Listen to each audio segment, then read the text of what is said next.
यहाँ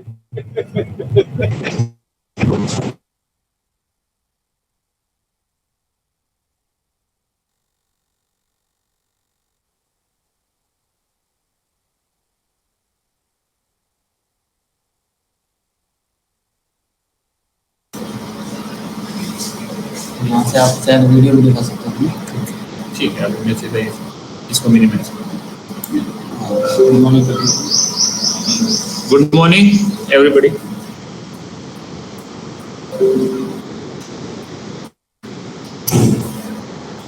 आज अपना वर्कशॉप से रिलेटेड स्टडी करेंगे।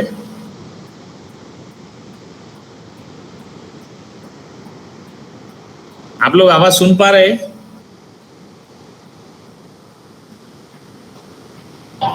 आपकी आवाज ठीक। सेफ्टी रिलेटेड टॉपिक है। सबसे पहले तो safety precautions in forging of smithy shop. मतलब स्मिथी शॉप के अंदर जैसे आप कार्य कर रहे हैं तो क्या क्या प्रिकॉशंस लेना चाहिए। Always avoid the use of damaged hammer. कई बार क्या होता है, हैमर अपन यूज करते हैं, थोड़ा सा फ्रैक्चर वाला हैमर है, स्ट्राइक करते हैं, जैसे ही स्ट्राइक करते हो टूट के किसी के सर पे लग जाता है, कहीं किसी को लग जाता है। इसलिए इस तरह का हैमर यूज नहीं करना चाहिए। मतलब टूल्स आपका परफेक्ट होना चाहिए। Never try to strike a harden surface with a harden tool. Harden पे हार्डन यूज करेंगे तो बहुत खराब रिजल्ट आता है, बहुत ज़्यादा डेंजरस है। इसलिए हार्ड पे सॉफ्ट और सॉफ्ट पे हार्ड, इस तरह का प्रावधान किया जाता है। No person should stand in line with the flying objects. Forging की जो ऑपरेशन की जो लाइन है वहां किसी को अंदर खड़ा नहीं रहना चाहिए। Always use proper tongs tool to grip and lift the object according to the type of work. जिस प्रकार का काम, जैसे 63 mm का राउंड आपको पकड़ के इसके सॉलिड जॉइंट बनाना है तो आपको उस हिसाब से टोंग रखना है, ठीक है। और उसका पूरा का पूरा जो राउंड है वो पकड़ में आ जाना चाहिए। जैसे आपने टोंग ठीक नहीं रखा है तो क्या है, जॉब फॉर्जिंग करते समय आपको छूट जाएगा तो जॉब जैसे गर्म है, लगभग 1000-1200 डिग्री टेम्परेचर वाला आपका आर्टिकल है, वो उठ के लग सकता है आपको। इसलिए प्रॉपर टोंग होना चाहिए और जिस प्रकार का जॉब हो उस हिसाब से टोंग होता है। जैसे 50 mm का जॉब है, 32 का जॉब है तो 32 mm डायमीटर का जो जॉब है उसको पकड़ना है आपको, तो उसको पकड़ने के लिए उस हिसाब से टोंग का जो होना चाहिए, अन्यथा डैमेज होने का संभावना रहता है। The anvil should always be clean and free from moisture and grease while in use. Anvil जानते हैं आप लोग, एनविल क्या होता है?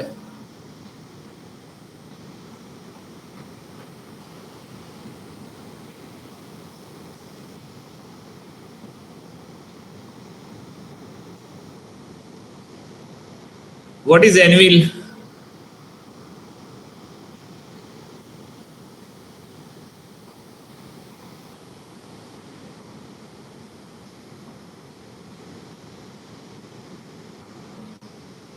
एनविल क्या चीज है?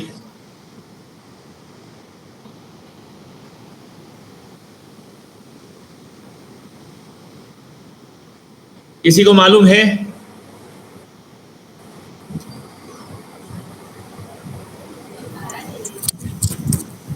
नहीं। अपने लोहा शॉप देखे है ना, स्मिथी फॉर्जिंग वहां काम होता है, वहां पे नहीं मालूम। हाँ,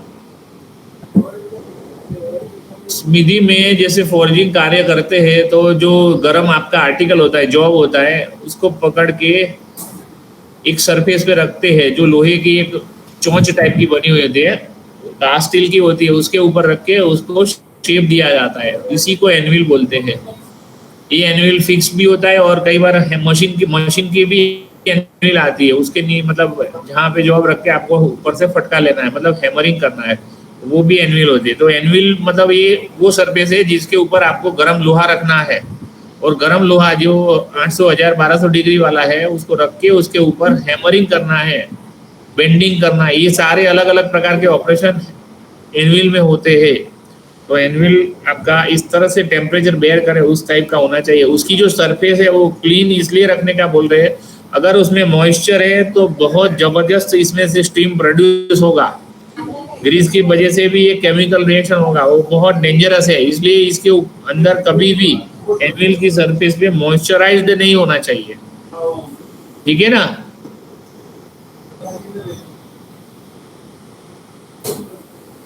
Always wear proper clothes such as apron, footwear and goggles.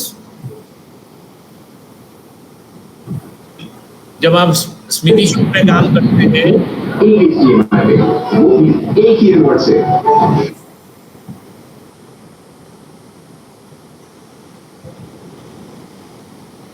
आपके कपड़े प्रॉपर होने चाहिए, खासकर एप्रोन वगैरह पहना हुआ, नहीं तो क्या है कई बार ऐसा होता है कि मेटल में से कोई चिप्स वगैरह कट के सीधे आपके बॉडी को इंजरी दे सकती है। प्रॉपर जूते होने चाहिए, safety shoes must be and goggles. Metals में से कई बार क्या होता है परख जैसे मेटल ठंडी होती जाती है, हल्का सा ऑक्साइड की पोपड़ी होती है, कई बार क्या होता है मेटल को ब्लैक स्मिथ अगर कट करता है तो उसमें से भी कई बार क्या होता है छोटा सा हल्का सा गर्म ऑब्जेक्ट आर्टिकल जो एकदम मिन्यूट पार्टिकल है वो उठ के सीधे आपकी आंख को लग सकता है, या इसकी पोपड़ी जो ऑक्साइड की बनती है वो भी बहुत हाई टेम्परेचर पे होती है, वो भी कई बार उछल के लगती है। तो अगर आपने गॉगल्स नहीं पहना है तो वो आपके लिए बड़ा डेंजरस है। इसलिए ऑलवेज आप लोग जैसे स्मिथी शॉप में कहीं काम कर रहे हैं, कोई जगह स्मिथी का काम चल रहा है, तो इस तरह की प्रिकॉशंस जो भी कार्य कर रहे हैं, इवन जो सुपरविजन कर रहे हैं, उनको रखनी चाहिए।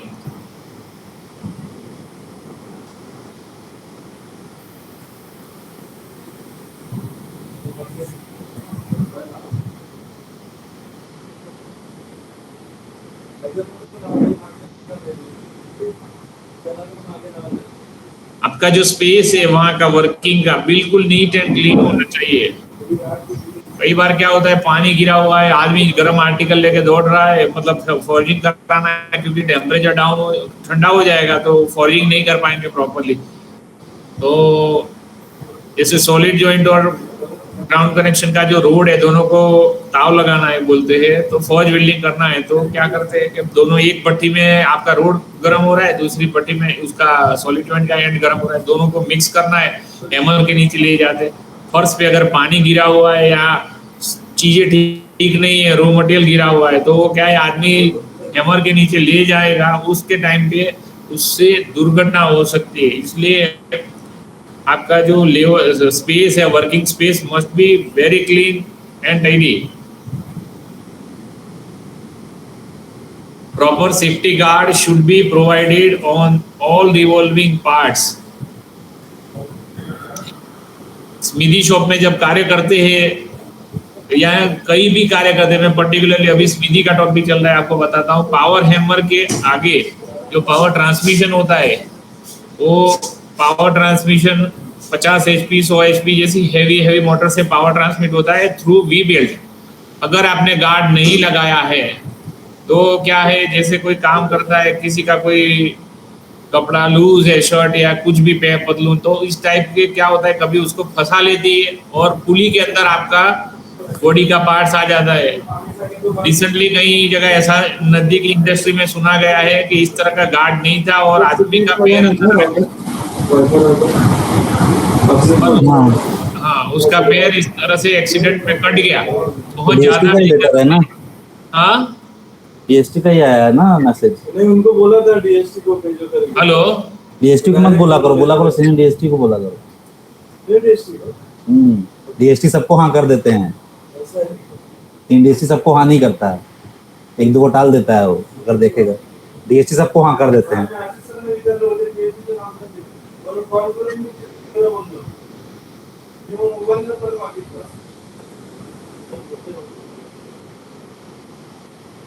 चीजल होती है, चीजल से आप मटेरियल के ऊपर जैसे कट करना है, दुनिया से देखना विमर्श में चालू करना, थोड़ी देर में चालू कर दो। अभी तो टाइम अभी आया नहीं ना, कोई पुलिस वाला आया था क्या? आ गया था, पार्टी लाया था 9:30 8:30 बजे आया था। अरे सर लेटर तो 10:30 का लिखा हुआ है अभी। वो जल्दी अभी करना क्या है?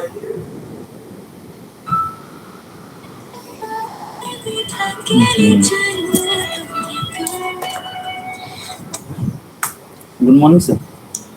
Good morning. सर वो आखिरी वाला सर काम कर रहा है, छोटे मोटे काम जो बचे हैं। बाकी सर ये कोई अपना वही बस प्रॉब्लम है, एक अपना PRI वाला गेटवे का वो बहुत हैंग करता है सर। मेटल्स का लगा रखा है ना, जिसका हमने पैसे नहीं दिए उसको बोला था कि तादेरन वाला ला के लगा दो तो तुमको पैसे भी मिल जाएंगे और हमारा काम भी सही हो जाएगा। तो बोला था देखता हूँ, अभी तक कुछ उसका कुछ मैसेज नहीं आया। हाँ सर बहुत हैंग होता है सर। सर हाँ लेटर दिया हुआ है सर, लेटर रिटर्न में दिया हुआ है सर उसको। अय्यर से सर बात किया था, बहुत पहले बात किया था, और फिर धर्मेंद्र से ही बात किया था मैंने सर। ठीक है सर। हाँ सर। सर ये जो अपना एनएमएस वाला एक सर्वर ने दिया, जो स्क्रीन दिया लगानी है उसको, और एक फोन स्क्रीन जो सर एक अपना टीवी का स्क्रीन दिया है ना, सिर्फ एनएमएस सर्वर दिखेगा, इसका जो कनेक्टिविटी है वो नहीं लगाई है उसको। बाकी ये फोन चेंज कर रहा है अभी जो मैट्रिक्स वाले हैं, 300 करीब फोन चेंज कर रहा है, 250-300। हाँ हाँ सर उसमें हैंग नहीं हो रहा है सर। जो स्टिक होता था बटन वो नहीं हो रहा है, वो नहीं हो रहा है। हाँ और वही सर टैगिंग वाले काम करवा रहे हैं सर। और टैगिंग वाले काम न्यू बिल्डिंग में हो गया है, ओल्ड बिल्डिंग में भी शुरू किया है, मतलब बिजनेस पे।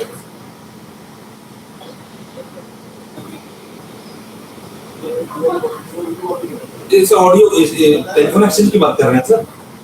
हाँ सर उसमें कोई प्रॉब्लम नहीं है सर, वही बस था वो बीच में थोड़ा सा इसका रेंज का थोड़ा सा, जो माइक में बात करेंगे ना तो इसका पोर्ट का रेंज उतना अच्छा है नहीं, तो थोड़ा प्रॉब्लम आती है, लो हो जाती है वॉइस। दूर से बात करें ना तो उतना आवाज अच्छी जाती नहीं। हाँ स्पीकर मैट्रिक्स वाले भी बस, और इसमें भी T43 का उतना अच्छा नहीं है एज कम्पेयर जितना पहले DDM-GT खाना से जितना अच्छा था उसमें वैसा नहीं है। मैट्रिक्स में तो बिल्कुल ही नहीं है। T43 में थोड़ा ठीक है लेकिन उतना अच्छा नहीं है।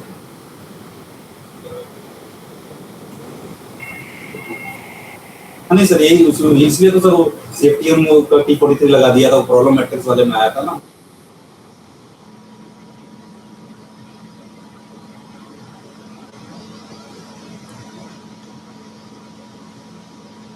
हाँ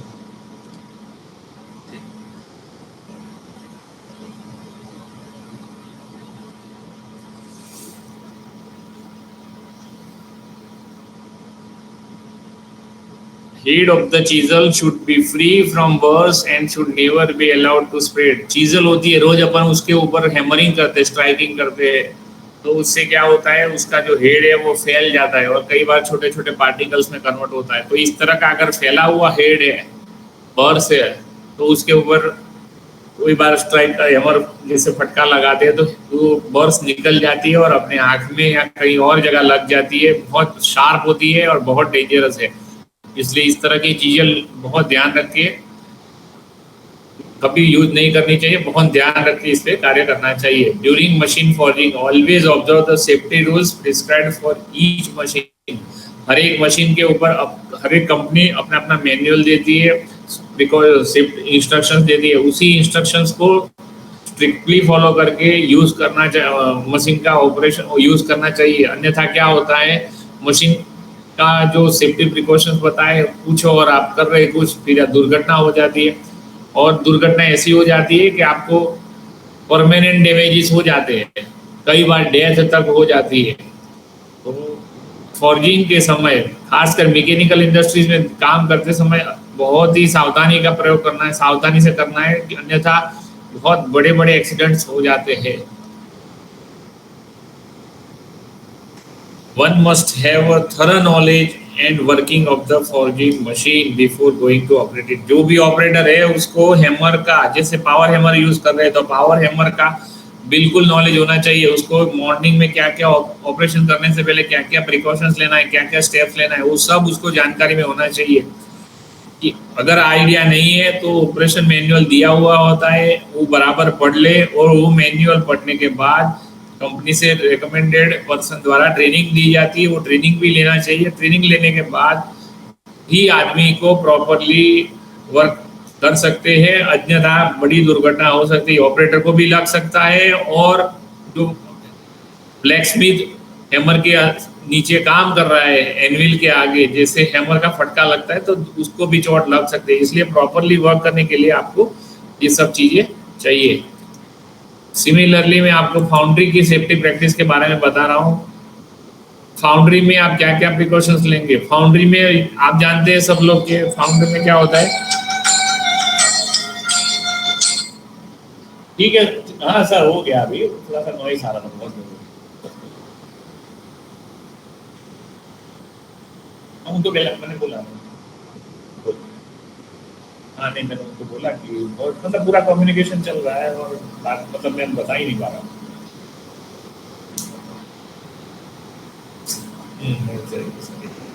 ठीक है ठीक है।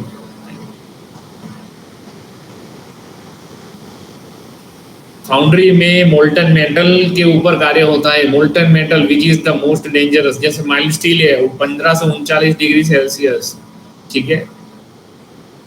एल्यूमिनियम है, एल्यूमिनियम एलॉय का कास्टिंग होता है, कॉपर, पित्तल है, इस तरह का जो भी मेटल होता है जो मोल्टन कंडीशन में बहुत डेंजरस है। इसमें काम करते समय आपको बहुत ही ज्यादा लोहार शॉप में भी सावधानी रखनी, यहाँ भी सावधानी रखनी है।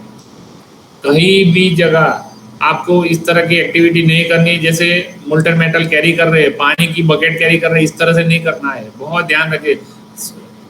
सिग्नल वर्कशॉप में फाउंड्री है, यहाँ पे आप बकेट जैसे मोल्ड बना रहे हैं तो मोल्ड बनाने के बाद उसके अंदर मोल्टन मेटल को पॉर करना है तो बिल्कुल सावधानी के साथ भट्टी में, जैसे फर्नेस के अंदर आपकी मेटल में वो मेल्ट हो जाती है, तो मेल्ट होने के बाद आपको फर्नेस को टिल्ट करते हैं। टिल्ट करने के बाद आपको 2 आदमी को सावधानी पूर्वक वो मटेरियल को कैरी करके फर्नेस से मेटल मोल्ड तक ले जाना है। मोल्ड में एकदम आराम से डालना है, तरीके से डालना है, ऐसा नहीं कि एकदम से पानी डाल दिया। जैसे अपन पानी डालते हैं, कई बार पानी बाहर आके गिर जाता है तो दुर्घटना, किसी के पैर में मेटल आ गई तो भयंकर हादसा हो सकता है।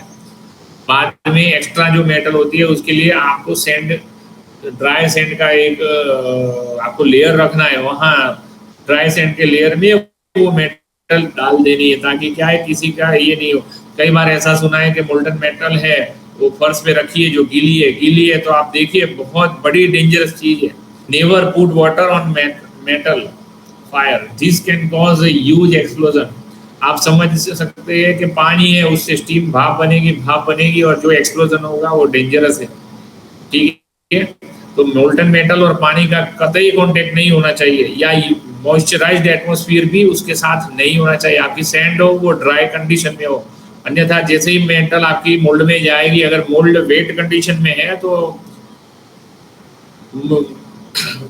मॉइस्चर है, मॉइस्चर आपका वेपर में कन्वर्ट हो जाएगा, भाप बनेगी और भाप आप जानते हो बहुत डेंजरस है, पूरी मोल्ड बॉक्स को उठा के फेंक सकती है। इसलिए ध्यान रखना है, मोल्टन मेटल कैरी करते समय ध्यान रखना है, आपको सेफ्टी शूज वगैरह पहनना है, उसमें कोई जगह आपका कंप्रोमाइज नहीं चलेगा। आपको बॉयलर शूट वगैरह जो भी आपको रेलवे प्रोवाइड करती है उस हिसाब से आपको उसका सेफ्टी प्रिकॉशंस लेना है।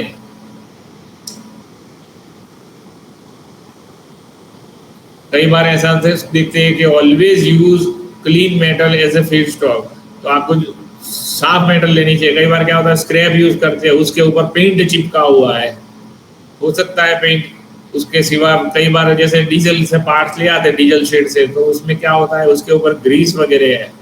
अब आप उसको मेल्ट करोगे तो ये क्या होगा, एक केमिकल प्रोसेस होगी, टॉक्सिक गैसेस बनेंगे, वो ये सब चीजें बड़ी डेंजर है। इसलिए आपको यूज करने से पहले ये सारी चीजें जो कंबशन रेसिड्यूज है from some lubricants and paints can be very toxic, ये सारी चीजें आपको निकालनी है, साफ करके लगाना है।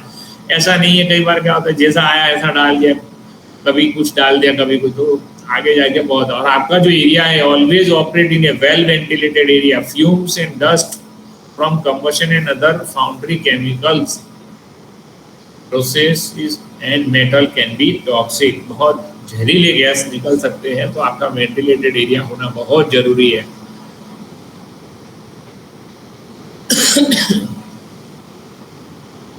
इस तरह आपको फाउंड्री में भी बहुत ध्यान, और educate yourself beforehand and always be careful your on and be standard safety. आपको सेफ्टी हर तरह से ध्यान रखें। देखिए, आपको कॉम्पेंसेशन मिल सकता है, लेकिन आपको नेचुरली जो आपका बॉडी है उस तरह से अगर इंजरी हो गई तो आपको वो नहीं मिलेगा। इसलिए safety is your first responsibility. आपने को अपनी सेफ्टी खुद करनी है। रेल प्रशासन या अगर प्राइवेट कंपनी करती है वो सब करेंगे, लेकिन वो सब देते उसके बावजूद भी अपना ध्यान रखना है। और खासकर ये कि आपको कभी भी सरफेस पे मेटल कैरी कर रहे हैं उस टाइम पे मेटल स्पिल होके नीचे गिर जाता है। कई बार क्या होता है, जैसे पानी की बकेट ले जाते हो तो थोड़ा पानी कैसे गिरता है, इस तरह की हरकत नहीं करनी है। इसमें बहुत ध्यान रखना है। पानी गिरेगा तो कोई प्रॉब्लम नहीं, लेकिन फाउंड्री में आपको मेटल गिरेगी तो आपको प्रॉब्लम करेगा। तो फाउंड्री आपकी पानी से मॉइस्ट सरफेस से क्लीन होनी चाहिए। उसके ऊपर ना ऑयल ग्रीस कुछ भी गिरा हुआ नहीं होने चाहिए। उसके ऊपर अगर मेटल गिरी तो बहुत बड़ा रिस्क है।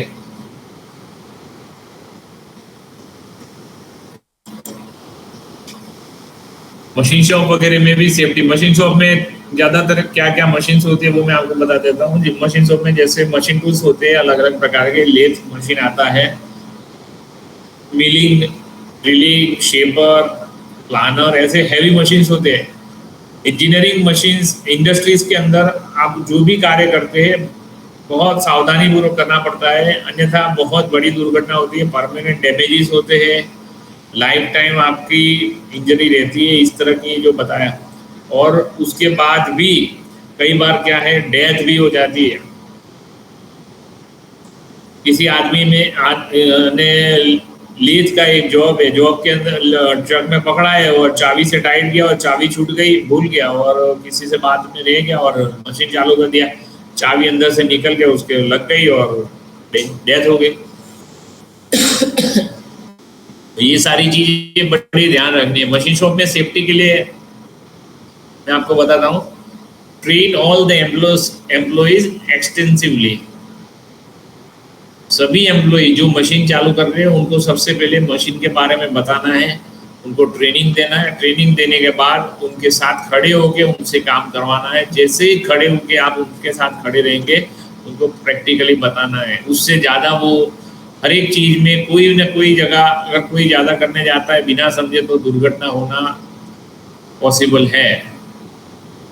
ये थोड़ा नॉलेज ऑफ टूल्स, जो भी टूल्स यूज़ कर रहे हो उसको रिजिडली पकड़ना है। ऐसा नहीं कि आपने टूल बराबर टाइट नहीं किया स्पैनर से और टूल छटक के लग गया है, तो ये सब नॉट ओनली वर्क पीस आपका खराब करता है, लेकिन आपकी बॉडी को भी इंजरी कर सकता है। इसलिए आपको ये सब चीज़ें ध्यान रखनी। जो वर्क होल्डिंग डिवाइस है, जैसे चक है, तो चक के ऊपर आपको जॉब को रिजिडली टाइट करना है। ऐसा नहीं कि आप चक में हल्का सा ढीला छोड़ दिया और जॉब अंदर, जैसे ही आप मशीनिंग करने गए फ्रिक्शन हुआ, फोर्स लगा और जॉब अंदर से निकल के आपको लग जाता है, तो बहुत बड़े बड़े डेंजरस एक्सीडेंट्स होते हैं इस वर्क में ये सब, तो बहुत ध्यान रखना है। पर्सनल प्रोटेक्टिव इक्विपमेंट्स, पीपीई जो भी जरूरी है, गॉगल्स, ग्लोव्स और रेस्पिरेटर्स, ये सारी चीजें आपके पास होनी चाहिए। सेफ्टी शूज तो मैंडेटरी है, सेफ्टी शूज तो पहनना ही पहनना है। बिना सेफ्टी शूज आपको शॉप फ्लोर पे जाना ही नहीं चाहिए। ये ऑफिस नहीं है, ऑफिस में आप कुछ भी करो। रेगुलर इंडस्ट्रीज में तो आप देखें ना, तो सेफ्टी शूज के साथ हेलमेट तो पहनते ही है। और जो लोग मशीन पे रिवॉल्विंग आइटम्स के साथ काम कर रहे, वो एकदम टाइट कपड़े होते हैं, उनका कोई भी पार्ट लूज नहीं होना है। अगर कॉलर शर्ट का थोड़ा सा बटन लो, ये है कॉलर, मतलब शर्ट अंदर आ जाता है, कई बार ऐसे एक्सीडेंट्स हो जाते हैं। आपका एप्रोन है, एप्रोन की रस्सी भी, मतलब सब चीज टाइट होनी चाहिए, लूज कुछ भी नहीं छोड़ना है। हेजार्डस क्लोथिंग नहीं पहनना चाहिए। मैंने अभी आपको बताया, आपका जो भी लूज है वो सब चीजें डेंजरस है। You should actively avoid some clothing items in machine shop for safety purpose. Loose fitting clothing लिखा है ना, वही ओपन टू। कई बार क्या होता है, जूते की लेस खुली हुई है, आदमी दौड़ रहा है तो उसी की वजह से वो गिर जा रहा है। मशीन जितनी कैपेसिटी है उसी के हिसाब से उसको चलाना है, ना कि उसको जबरन करना है या कुछ ये करना है। अगर एक्स्ट्रा मैन्युअली एफर्ट करने जाएंगे तो कैन कन्वर्ट इनटू एक्सीडेंट और मशीन माल फंक्शन। कई बार ऐसा देखा गया है कि never work alone. Machine shop वगैरह में कार्य करते हैं, कई बार क्या होता है ऑपरेटर अकेला कार्य करता है, कोई कारण से कुछ एक्सीडेंट हो गया, कोई दुर्घटना हो गई, कोई है ही नहीं आजू बाजू, तो क्या पता चलेगा। तो पूरी शॉप में कोई ना कोई काम करता है, तो साथ में कोई ना कोई अलग से दूसरा काम करता हो, तो आपका वॉच भी रखेगा कि भाई कहीं कुछ हुआ तो नहीं है ना। कई बार क्या होता है प्रॉपर टाइम पे एक्सीडेंट होने के बाद आपको समय नहीं मिलता है आपको बचने के लिए, उस टाइम पे अगर कोई कार्य करता है तो कोई बचा सकता है। तो इस प्रकार का होना चाहिए, अकेले कार्य नहीं करना है, आपकी शॉप में कोई ना कोई होता है उस टाइम पे, तो उसके ध्यान में रख के काम करना है।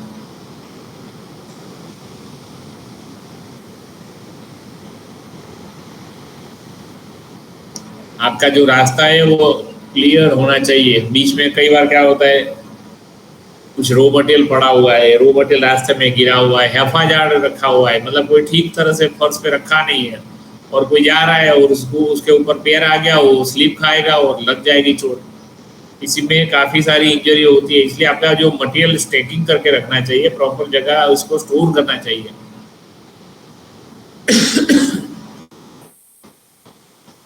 Keep the work space clear. आपका जो वर्क स्पेस है दोनों जगह येलो लाइन रखते हैं, ताकि क्या उसमें बीच में आप चल सको, स्पेयर सेफ्टी मार्जिन छोड़ के अकॉर्डिंग टू सेफ्टी रूल्स। तो उसमें आपका एकदम क्लियर होना चाहिए, उसके ऊपर कोई भी मेटल मटेरियल का पीसीस नहीं होना चाहिए।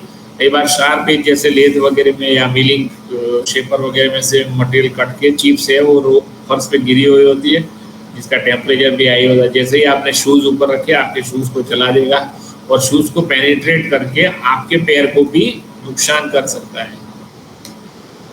कई लोग क्या होता है, जैसे काम कर लिया आज का, फिर उसको ब्रश से साफ कर लेना चाहिए, क्योंकि क्या होता है बहुत छोटे छोटे पार्टिकल है, वो पानी वगैरह जैसे कूलेंट में यूज़ करेंगे तो वो पानी वगैरह या केरोसिन यूज़ करने के बाद वो जम जाएगा। रात को अगर छोड़ दिया मशीन के अंदर तो खराब हो जाएगा। इसलिए आपको अपना मशीन डेली साफ करना है। जैसे ही काम खत्म हो गया मशीन के ऊपर ब्रश लगा लो। जो आदमी इस तरह से अपनी मशीन को उसको मेंटेन करता है, उसके मशीन की और उनकी खुद की भी लाइफ बढ़ती है।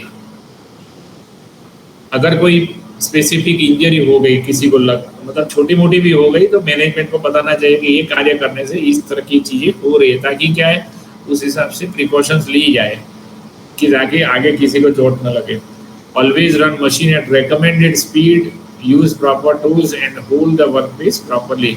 आपको मशीन टूल्स को कंपनी जैसे HMT कंपनी है, बाटली बॉय है, इस तरह की जो मशीन टूल्स बनाने की कंपनी है, वो अपनी कंपनी हर एक कंपनी अपने अपने मशीन के साथ उसका ऑपरेशन मैनुअल देती है। उस ऑपरेशन मैनुअल में उसकी कटिंग स्पीड, फीड और कितना डेप्थ ऑफ कट लेना है, कौन सी स्पीड पे रखना है, आपका RPM टूल्स वगैरह क्या, आपके होल्डिंग डिवाइसेस प्रॉपर होना चाहिए, सब चीज़ें इसमें है। नहीं तो अन्यथा क्या है, अगर आपने ये सब चीज़ें नहीं फॉलो की तो दुर्घटना होना तय है।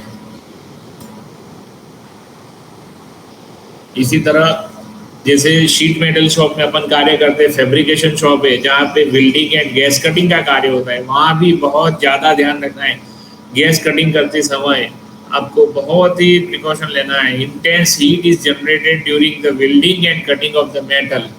बहुत ज़्यादा मात्रा में ऊर्जा जनरेट होती है। Heat obtained from inflammable gases C2H2 और एसिटिलीन से, और electricity to the objects being welded और कट। जिस ऑब्जेक्ट को काटना है, इलेक्ट्रिसिटी टू द ऑब्जेक्ट, जो ऑब्जेक्ट को इलेक्ट्रिक आर्क वेल्डिंग यूज़ करें तो वहाँ पे भी इस तरह आपको बहुत ज़्यादा हीट जनरेट होता है, तो वहाँ आपको बहुत ध्यान रखना है। Employees expose to the hazards created by welding and cutting operation shall be protected. सबको प्रोटेक्शन देना है। The main hazards are electric shock, कभी किसी को इलेक्ट्रिक शॉक लग जाए, वेट एनवायरमेंट है, अपना प्रॉपर अर्थिंग वगैरह नहीं है तो आपको झटका बहुत ज़्यादा डेंजरस है, इसलिए बहुत ध्यान रखना है। आर्क वेल्डिंग कर रहे हैं तो रेडिएशन आएगा, रेडिएशन यूवी और इंफ्रारेड रेज आएंगे, तो इस तरह से आपकी आँखें खराब हो जाएगी। कई बार कैटरेक्ट हो जाता है, कई बार आँखें बहुत ज़्यादा डैमेज हो जाती है, अंधापना आ जाता है। तो बहुत ज़्यादा मतलब वेल्डिंग भी करते समय आपको प्रॉपर स्क्रीन वगैरह, फेस शील्ड यूज़ करना है, फिर वेल्डिंग शील्ड यूज़ करना है। ऐसा नहीं है कि मेरी आंखें खुली है मैं देख सकता हूँ तो करो, आंखें अभी नहीं पता चलेगी, लेकिन रोशनी चली जाती है, आंखों खराब हो जाती है, लाइफ टाइम डेंजर डैमेजेस हो जाते हैं।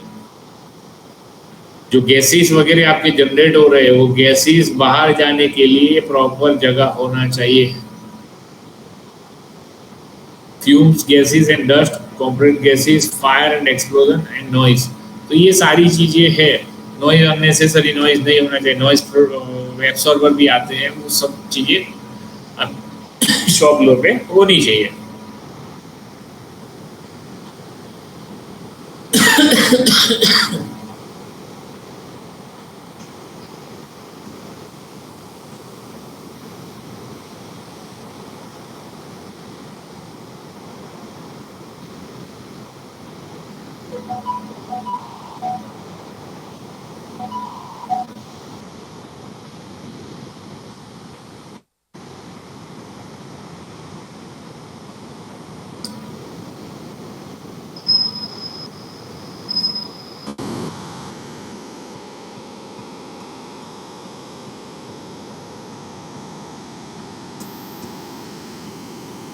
गैस वेल्डिंग और गैस कटिंग देखा है आपने कभी प्रोसेस?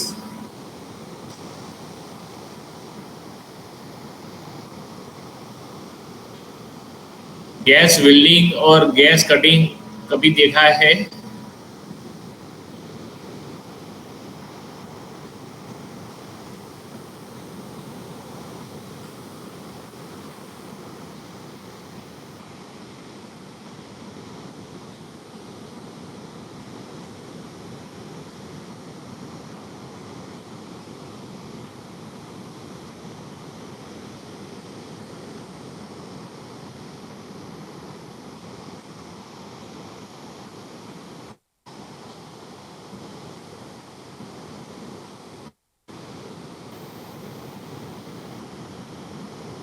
गैस सिलेंडर होता है C2H2 एसिटिलीन एंड ऑक्सीजन, बिल्कुल इसको वर्टिकली अपराइट रखना है। ऐसा नहीं है कि कोई फर्श पे गिरा हुआ है, रोल कर रहा है, इस तरह के आपको नहीं रखना है। स्टोरेज एंड हैंडलिंग बहुत ध्यान रखना है। Keep the cylinders away from physical damage, heat and tempering. Cylinder के अंदर आपको कोई हैमरिंग की प्रक्रिया चल रही है, कहीं कुछ और चल रहा है, कभी ये हो रहा है, तो उस टाइम पे आपको बहुत ध्यान रखना है। Securely change the equipment to prevent falling. Cylinder की बैंक आपने लगाई है तो बैंक्स लगाई है, जैसे गैस कटिंग कर रहे हैं तो बैंक लगाई है, तो बैंक के लगाने के टाइम पे आपको सिलेंडर को चेन से बांध देना है प्रॉपरली, ताकि क्या है फर्श पे गिरे नहीं तो ड्यूरिंग कटिंग वो गिर जाएगा और एक्सीडेंट हो सकते हैं। Store away from flammable and combustible material, जो भी ज्वलनशील है इससे अलग दूर रखना है।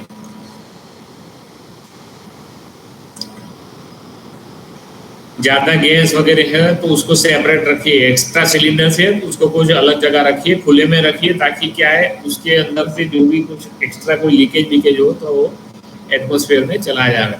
Store in an upright position, खड़ा रखना है, ऐसा अपराइट, वर्टिकली अपराइट, बिल्कुल आपको खड़ा रखना है।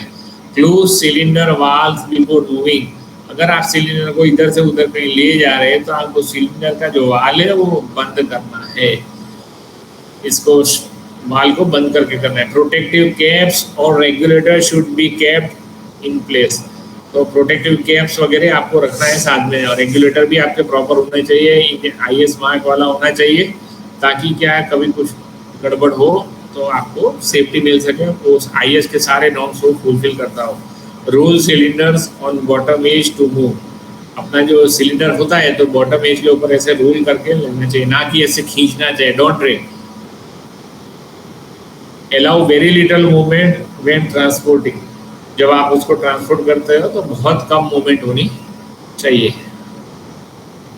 पर्सनल प्रोटेक्टिव इक्विपमेंट, जैसे आगे भी देखा, वेल्डिंग सूट्स पहनना चाहिए, बॉयलर शूट बोलते हैं कई बार, फेस शील्ड होना चाहिए, सेफ्टी शूज होना चाहिए, building safety goggles, hand gloves, proper ventilation, be sure there is adequate ventilation. आपका वेंटिलेशन बहुत जरूरी है when the building in confined areas और where there are barriers to air movement, natural draught and positioning of the head fan can help to keep the fume away from the builder space। Builder के ऊपर से जो जहरीला धुआं है उसको ले जाने के लिए पंखे भी रख सकते हैं, रख के निकालना चाहिए जहां अवेलेबिलिटी कम हो।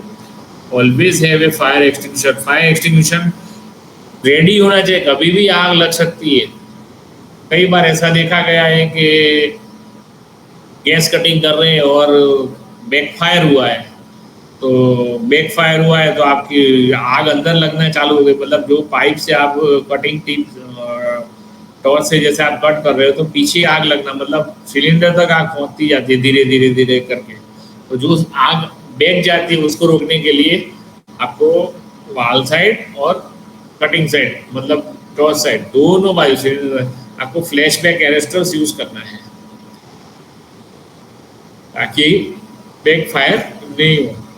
फ्लैशबैक एरेस्टर बहुत जरूरी है यूज करना, ज़्यादा कीमत नहीं होती, लेकिन लोग क्या करते हैं, चलो यार उसकी क्या जरूरत है, कुछ भी नहीं होता है, लेकिन ये बड़ा डेंजरस है, इसलिए आपको ये भी ध्यान रखना है।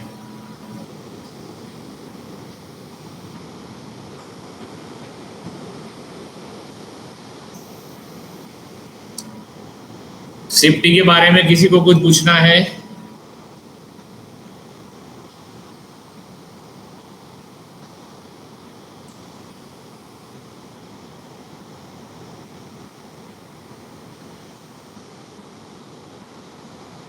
सेफ्टी के बारे में कोई जानना चाहता है कुछ?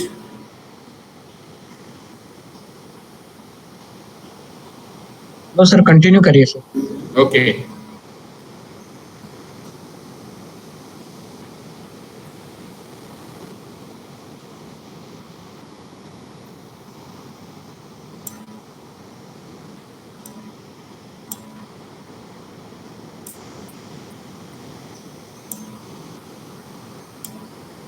रॉ मटेरियल प्रोसेसिंग एक अपना टॉपिक है। रॉ मटेरियल प्रोसेसिंग में हम लोग जैसे रॉ मटेरियल किस किस फॉर्म में आता है, जैसे इंजीनियरिंग इंडस्ट्रीज में आप बात करें तो रॉ मटेरियल कौन कौन से फॉर्म में आता है बताइए जरा।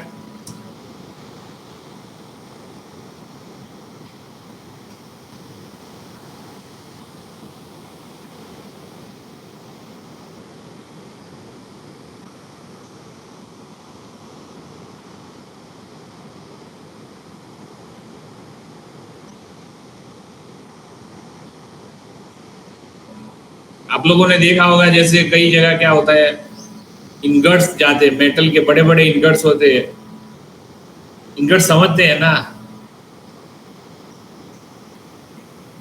ब्लूम्स आते हैं, बिलेट्स आते हैं, स्लैब्स आते हैं। फिर जैसे आप छोटा सा जैसे 50 mm का राउंड बनाना है या आपकी एक शीट बनानी है जिसकी लंबाई है 2200 mm, जिसकी चौड़ाई है 1200 mm और इसकी थिकनेस है आपकी 1.6 mm। तो ये मटेरियल बनाने के लिए आपको क्या करना है,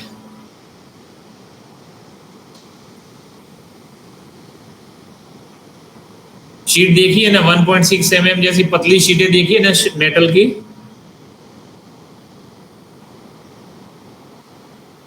स्टील, एल्यूमिनियम, ये सब शीटें देखी है कि नहीं देखी आप लोगों ने? फैब्रिक, हाँ हाँ, तो वो शीट आपके पास कैसे आती है? तो बड़ी बड़ी कंपनियां हैं वहां पे रॉ मटेरियल आता है, रॉ मटेरियल आपका इनगट्स के फॉर्म में आता है या फिर इसके छोटे छोटे ब्लूम्स भी होते हैं, उसको रोलिंग मिल में, जैसे अपन गन्ना होता है, गन्ने को कैसे अपन गन्ने का जूस निकालते हैं, कैसे रोलर के बीच में डालते हैं, इस तरह मेटल को डाला जाता है। और मेटल को डालने के बाद उसका क्रॉस सेक्शनल एरिया है वो रिड्यूस होता जाता है। जैसे ही वो क्रॉस सेक्शनल एरिया रिड्यूस होता जाता है, फर्स्ट, सेकंड, थर्ड, इस तरह के अलग अलग ऑपरेशंस होते हैं।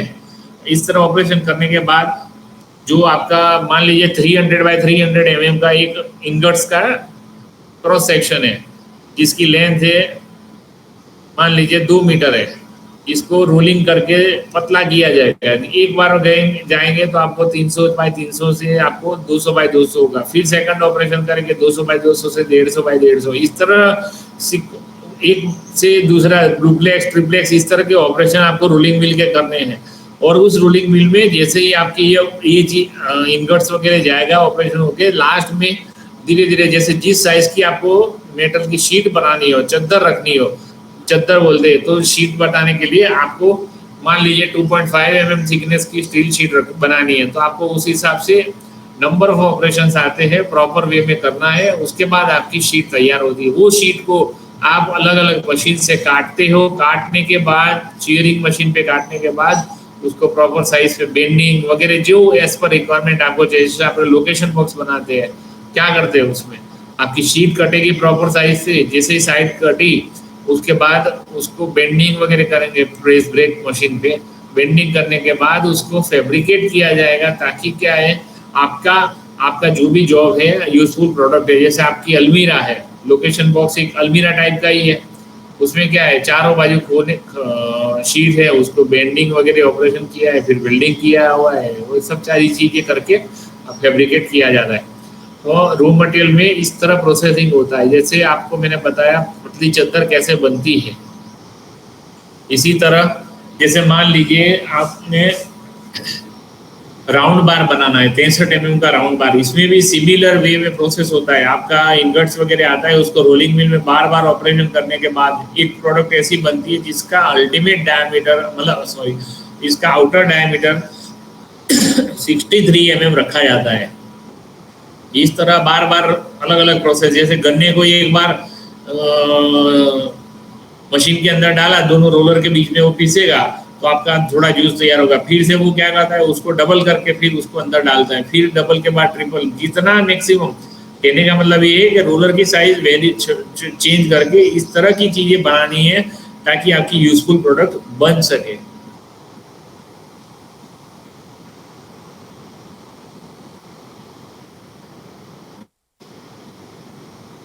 रॉ मटेरियल प्रोसेस करने में टर्निंग करना है। टर्निंग के लिए आपको कौन सा मशीन चाहिए? टर्निंग प्रोसेस देखे है कभी आप लोगों ने?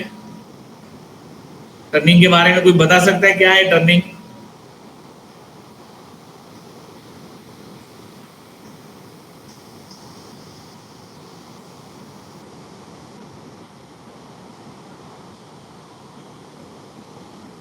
लेथ मशीन वगैरह देखे है कि नहीं देखे? सर देखे, लेथ मशीन देखे हैं सर। वर्कशॉप में देखे, साबरमती वर्कशॉप में? नो सर, एक्चुअली इंजीनियरिंग में देखा था ये। अच्छा। टर्निंग पर्पस से यूज होता है, जो रॉ मटेरियल जॉब को उसको कटिंग करने के लिए रोटेट करते हुए। बिल्कुल सही। हाँ, इससे क्या है आपका जैसे सिलिंड्रिकल जॉब बनाना है तो आपका लेथ मशीन के ऊपर आपको ऑपरेशंस करने हैं। लेथ मशीन तो एक तरह से बता जाए is a mother of machine tool. Machine tools में जितने भी मशीन है वो कुछ अटैचमेंट भी अगर लगा दो ना तो आपके सारे ऑपरेशन लेथ मशीन कर सकता है। इसलिए लेथ को machine mother of machine tools भी बोला जाता है। कई लोग उसको king of the machine tools भी बोलते हैं। तो लेथ मशीन में आप क्या क्या ऑपरेशन करते हैं? टर्निंग है। टर्निंग में बहुत सारी वेराइटी है। लेथ मशीन में आप ड्रिलिंग कर सकते हो, फेसिंग कर सकते हो, डायमीटर रिड्यूस करना है तो टर्निंग, लॉन्जिट्यूडिनल टर्निंग करना है, आपको टेपर बनाना है। जैसे टेपर टर्निंग जानते हैं? टेपर क्या होता है?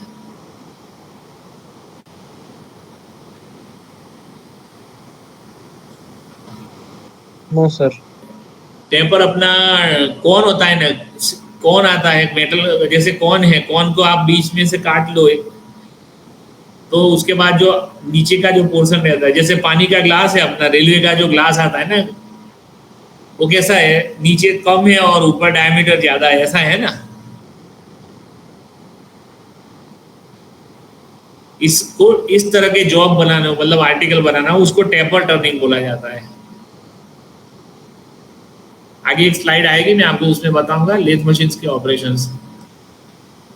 तो इस तरह की चीज बनानी हो तो आपको टेपर टर्निंग। इसी तरह मिलिंग मशीन का भी प्रयोग किया जाता है। मिलिंग मशीन बहुत, लेथ के बाद अगर सबसे इंपॉर्टेंट मशीन हो ना तो मिलिंग मशीन है।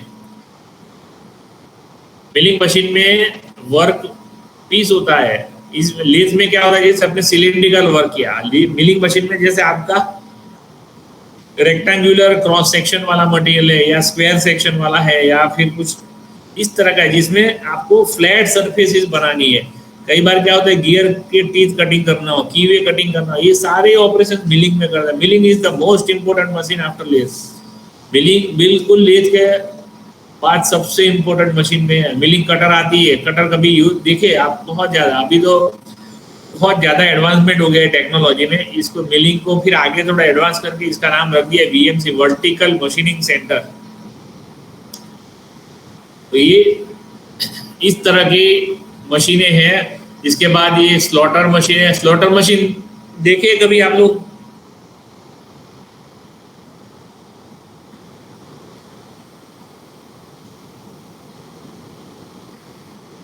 स्लॉटर मशीन से कीवे वगैरह बढ़िया सा कट होता है। कीवे देखा है कटिंग, शार्प के ऊपर कीवे कटिंग देखा है?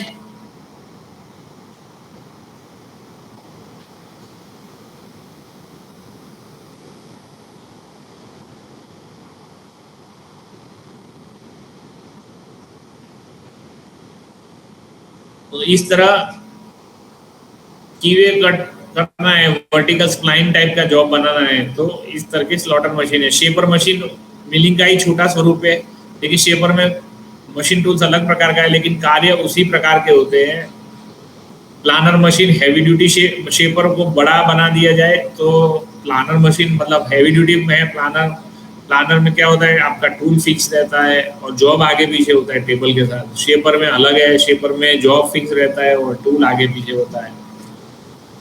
बेंडसो मशीन आपके जो भी मेटल आर्टिकल्स है जिसको आपको लेथ या कहीं और यूज करना है, उसको बेंडसो मशीन पे उसके पार्टिकल काट के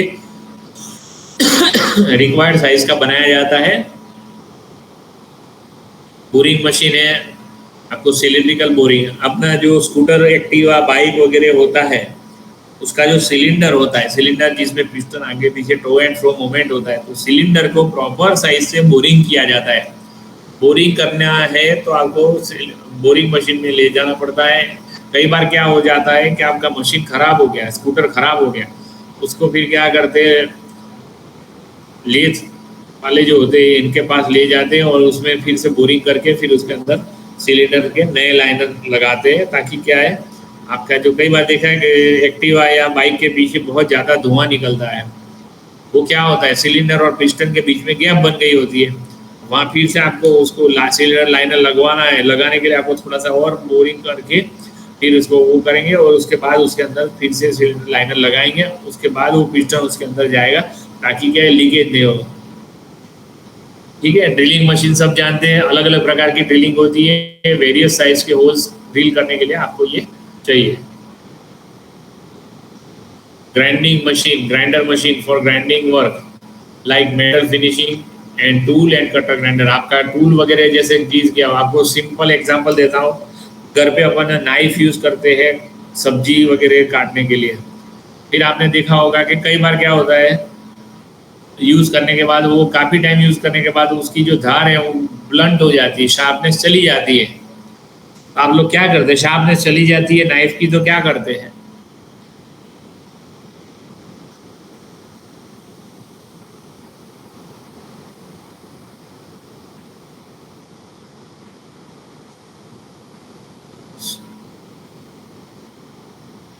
वो नहीं या तो सर क्या बताइए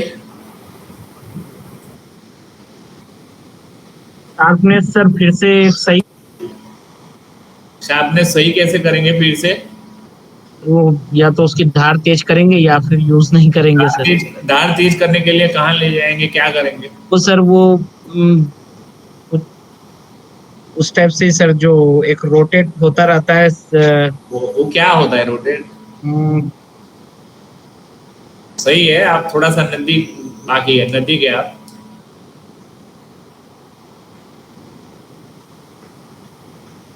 आपने देखा होगा घर में कारपेंटर काम करता है ना,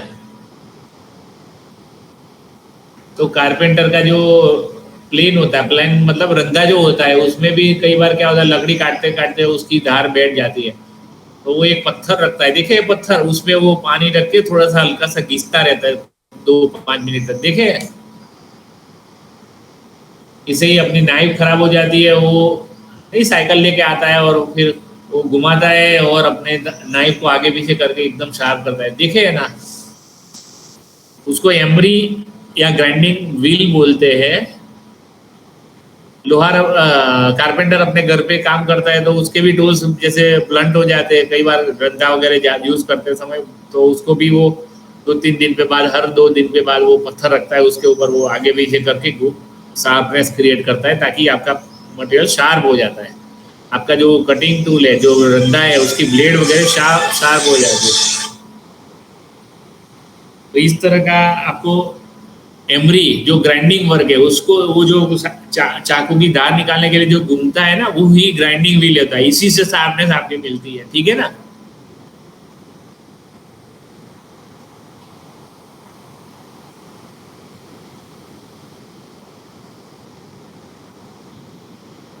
इसी तरह रॉ मटेरियल में जैसे इनगट्स वगैरह के छोटे छोटे पीस आते हैं, उसको भी कई बार क्या होता है, जैसे मान लीजिए एल्यूमिनियम कास्टिंग, एलॉय का कास्टिंग करना है तो एल्यूमिनियम एलॉय की इनगोट्स आते हैं जो मार्केट में रेडीली मिलते हैं, वो लाके आपको सैंड कास्टिंग करना है, डाई कास्टिंग, जैसे जैसी रिक्वायरमेंट है फर्नेस में ले गए और आपको उसको डाल दिया और उसके बाद में वो मेल्ट हो जाता है। आपने मोल्ड बनाया, उसके अंदर वो बकेट में कैरी करके मोल्ड के अंदर आप डाल दो सांचा बोलते हैं मोल्ड को। तो मोल्ड में डालने के बाद आपका कास्टेड प्रोडक्ट तैयार हो जाता है। उसके बाद कास्टिंग फिनिशिंग प्रोडक्ट तो है नहीं, इसलिए आपको मशीनिंग वगैरह भी करना है, ठीक है। इसमें अलग अलग मशीन है। सैंड मिक्सर करने के लिए मलर का यूज किया जाता है, पैटर्न आते हैं, मोल्ड बॉक्स आता है, कोर बॉक्स आता है, वगैरह वगैरह।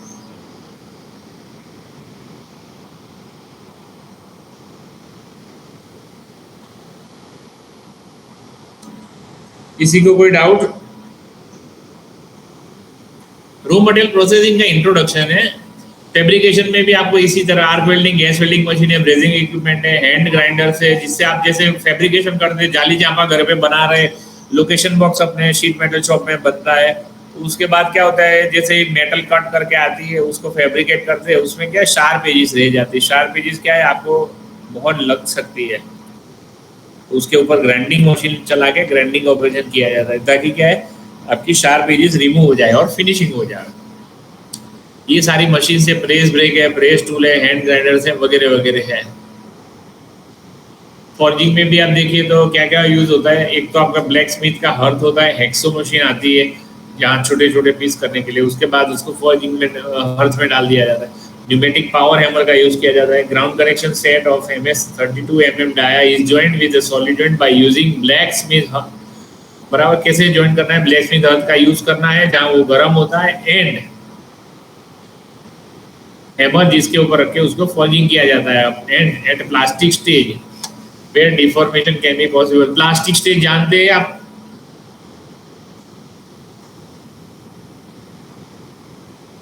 इलास्टिसिटी और प्लास्टिसिटी में फर्क जानते हैं।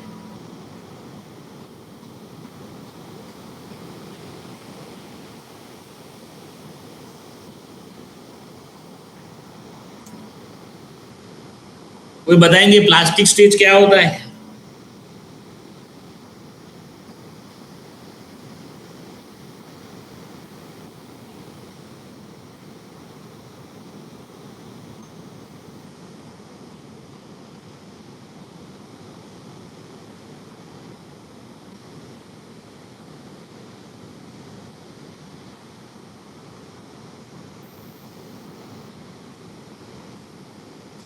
प्लास्टिक स्टेज मतलब मेटल को वहां तक गर्म किया जाता है जहां पे आप उसको जैसा शेप देना चाहो दे सकते हैं।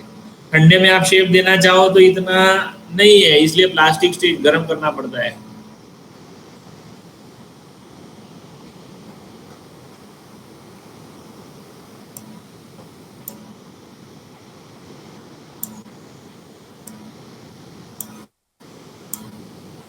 टर्निंग ऑपरेशंस में आपको मशीन्स के बताता हूं। ये आपका लेथ मशीन है, दिख रहा है सबको?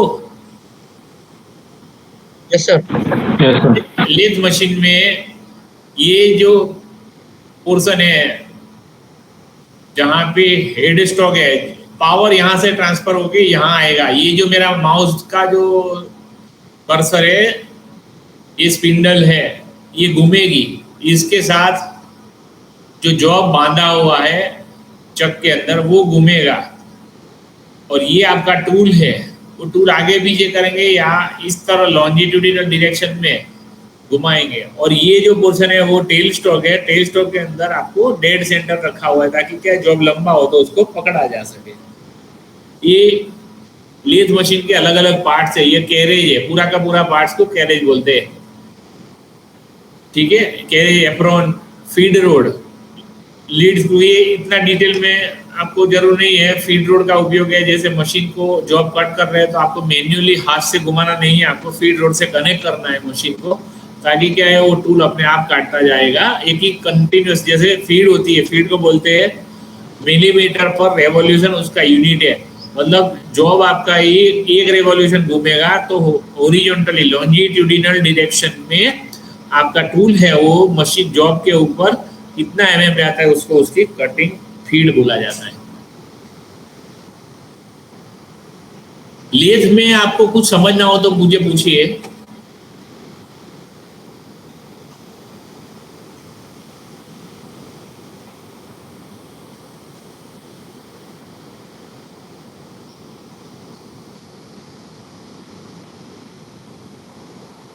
लेथ मशीन्स के ऑपरेशन या कुछ आप जानते हो, कुछ जानना चाहते हो तो पूछिए।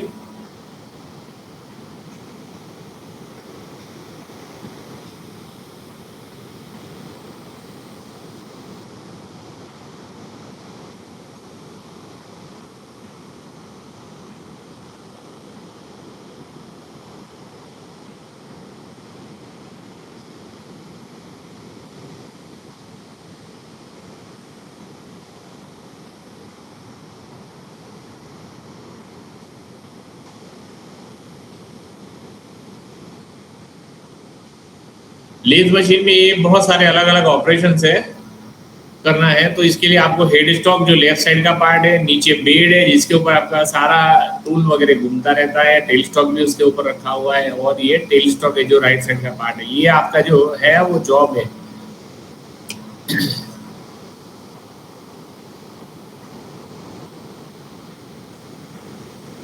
पहले पुराने जमाने में काफी सारे वेराइटी के लेथ थे, इंजन लेथ थे, speed lathe, bench lathe, tool room lathe, special purpose lathe और गैप बेड लेथ।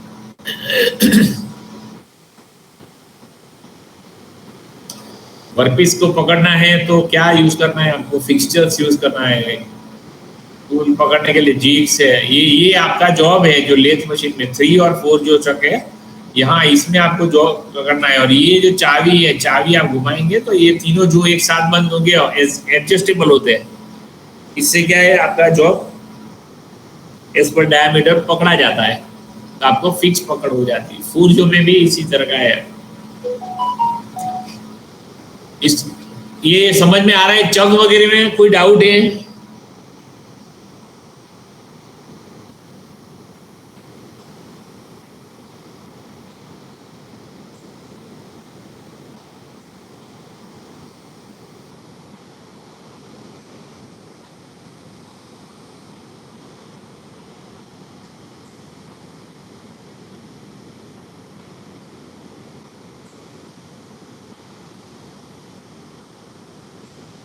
ये आपका जॉब है। ये इस तरह से देखे तो राइट साइड से देखे तो आपको एंटी क्लॉकवाइज घूम रहा है, ठीक है। इसके अंदर जॉब को पकड़ना है, होल्ड करना है। फेस प्लेट है, टेल स्टॉक, ये डॉग्स है, मैंडल है। मैंडल जैसे कोई होलो जॉब को पकड़ना है और घुमाना है, इसके लिए है। रेस्ट है, operating in cutting conditions, cutting speed, feed और रेवोल्यूशन।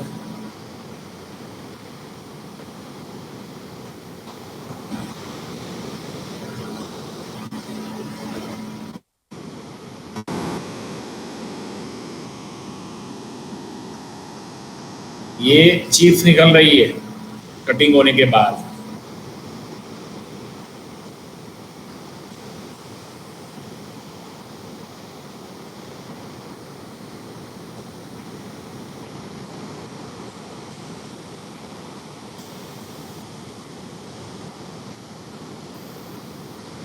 टूल मटेरियल, टूल का मटेरियल, कौन कौन सा मटेरियल का टूल यूज होता है? टूल का उपयोग तो हम लोग लाइन पे भी करते हैं, सभी जगह वर्कशॉप में भी होता है और घर में भी होता है। टूल्स कौन सा मटेरियल का होता है?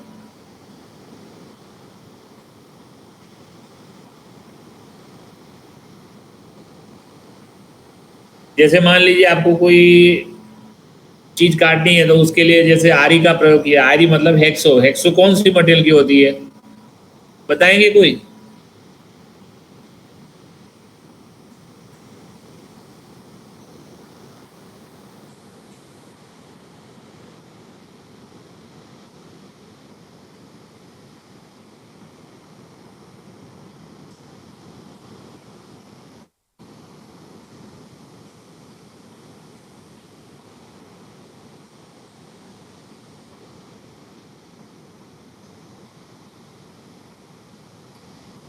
टूल्स का मटेरियल क्या होता है? High speed steel, high carbon steel, carbides, बहुत सारे अलग अलग है। अपन नॉर्मली जैसे एक्सो ब्लेड की बात कर रहे हैं, अपन हाई स्पीड स्टील की ब्लेड आती है उसकी बात कर रहे हैं। हाई कार्बन स्टील की भी आती है, हाई कार्बन स्टील से हाई स्पीड स्टील अच्छा है।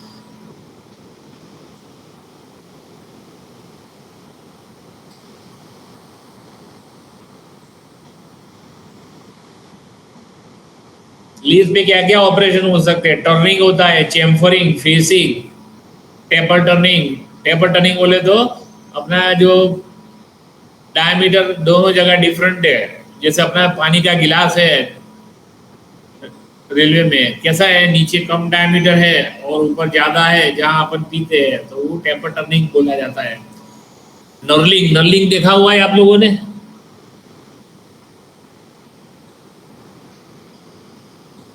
नर्लिंग बताएंगे?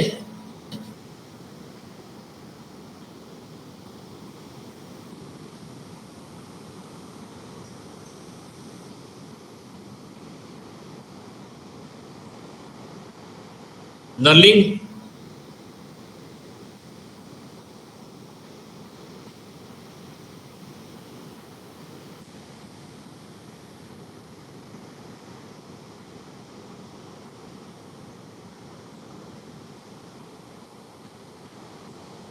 नर्लिंग ऑपरेशन कहाँ पे किया जाता है? मेटल पे। क्यों किया जाता है? Why knurling is carried out?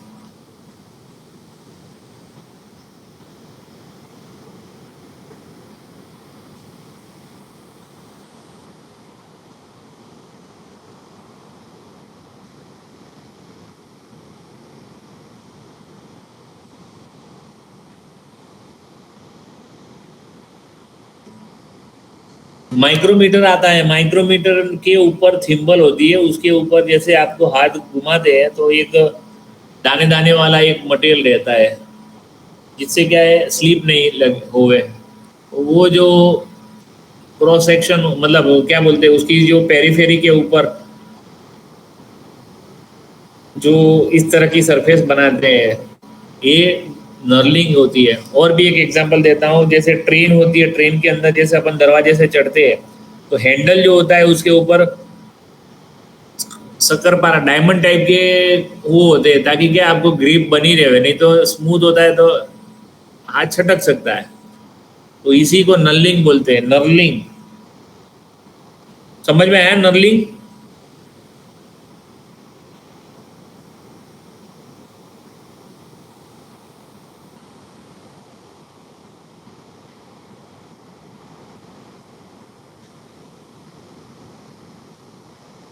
Drilling भी लेथ मशीन में हो सकते हैं, ग्रूविंग भी हो सकता है, थ्रेडिंग, थ्रेड कटिंग और पार्टिंग, ये सारे लेथ मशीन में हो सकते हैं ऑपरेशन। देखिए ये जॉब है, इसको टूल, ये चक में इसको बांधा हुआ है, ये आपका जो जॉब है सिलिंड्रिकल जॉब, इसके ऊपर ऑपरेशन करना है। तो देखिए ये ऑपरेशन किया हुआ है सिलिंड्रिकल जॉब पे।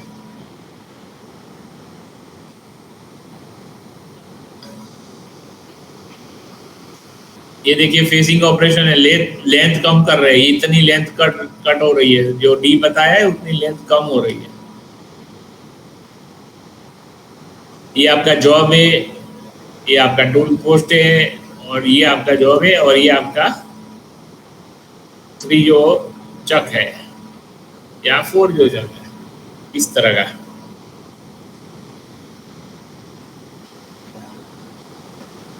ये देखिए नर्लिंग क्या है, ये नर्लिंग टूल है।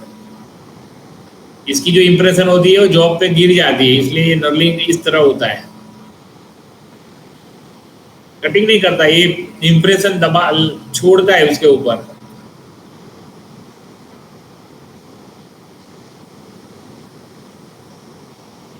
जाली जाली टाइप का। ये जो खांचा लगाया है इसको ग्रू लगाया है, ये फॉर्म टूल से लगाया है। इस तरह का राउंड है और ये इस तरह का टूल है, इससे ग्रूविंग किया गया है। पार्टिंग,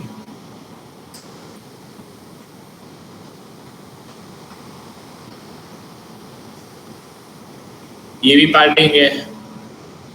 ये जो चैम्फरिंग किया है छोटा सा ये करने के लिए, स्ट्रेट है उसे 45 या 60 डिग्री चैम्फरिंग किया गया है। Chamfering tool 45 degree. क्यों किया जाता है चैम्फरिंग?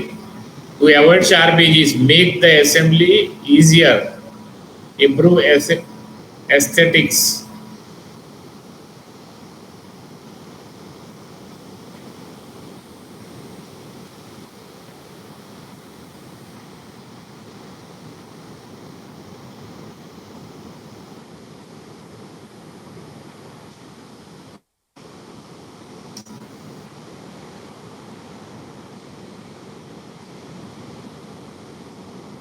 ये टेपर टर्निंग फॉर्म टूल से किया है, यहाँ भी फॉर्म टूल से। ये कंपाउंड रेस्ट से किया गया है।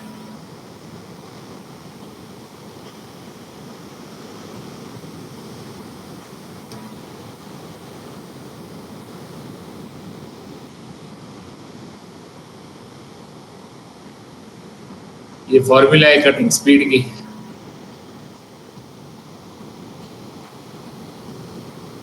टाइम निकालना है।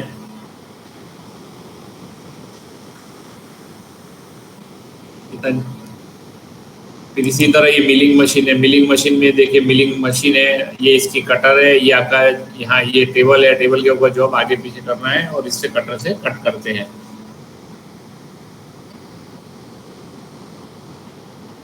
यहाँ पे भी आपका जो वर्क पीस है उसके ऊपर स्लैब मिलिंग कटर है, इससे आपकी सरफेस पे मशीनिंग किया जाता है। अलग अलग प्रकार के ऑपरेशंस है मिलिंग मशीन में, ये बताया हुआ है।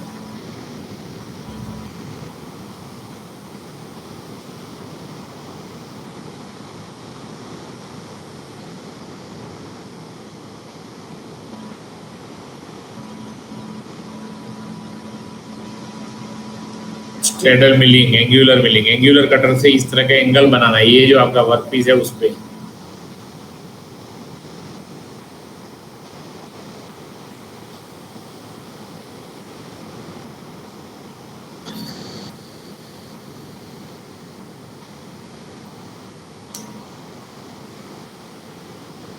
पाँच एक मिनट होल्ड करेंगे।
चलिए कंटिन्यू करते हैं। मिलिंग ऑपरेशन से ये जॉब पे इस तरह का कर्वेचर बनाना है, ये मिलिंग पे किया गया है, ये बताया है।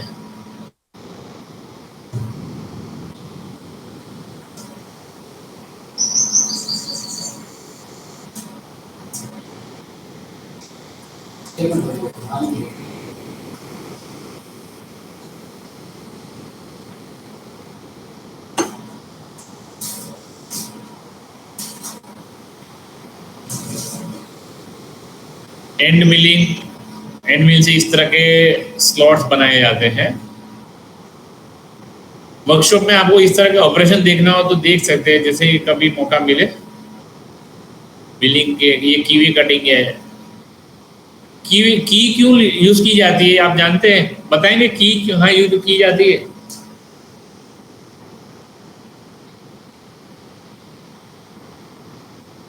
रुपया बताए, की कहाँ यूज की जाती है?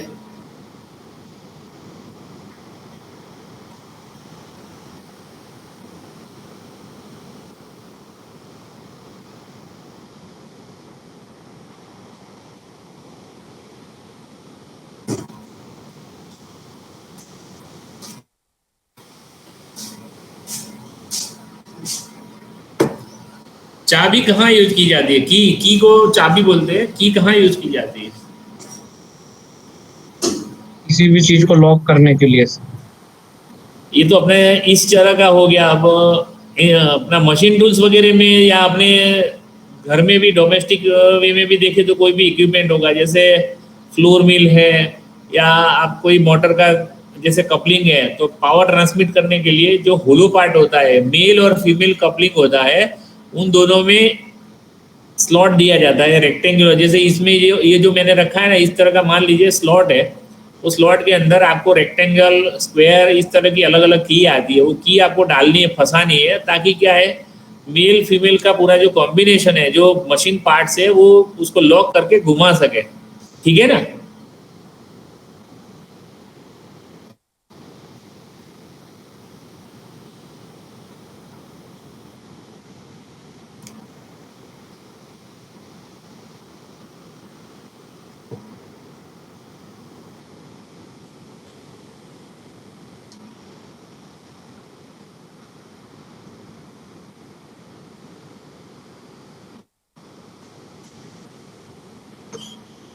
क्लियर?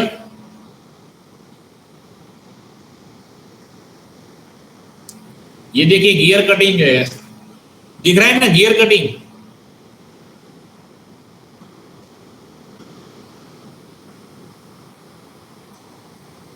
ये मिलिंग कटर है, ये आपका वर्क पीस है। वर्क पीस के ऊपर आपको इस तरह से ये कटर का घुमा के आपको गियर कटिंग करते हैं। मतलब बहुत स्पेसिफिक है, बहुत डिटेल में है, लेकिन आप खाली देख तो सकते, समझ सकते कि गियर कटिंग किस तरह से मिलिंग पे किया जाता है।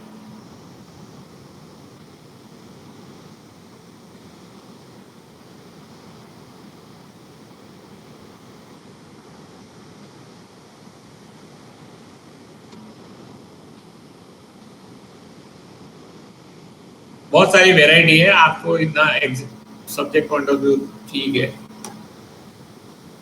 इसी तरह ये ड्रिलिंग का भी है। ड्रिलिंग में भी बहुत सारा है, रेडियल ड्रिलिंग है, बेंच ड्रिलिंग आता है, पोर्टेबल ड्रिलिंग होता है। पोर्टेबल ड्रिलिंग मशीन है, हैंड ड्रिलिंग मशीन है, बेंच ड्रिलिंग मशीन है, अब रेडियल है, गैंग ड्रिलिंग मशीन।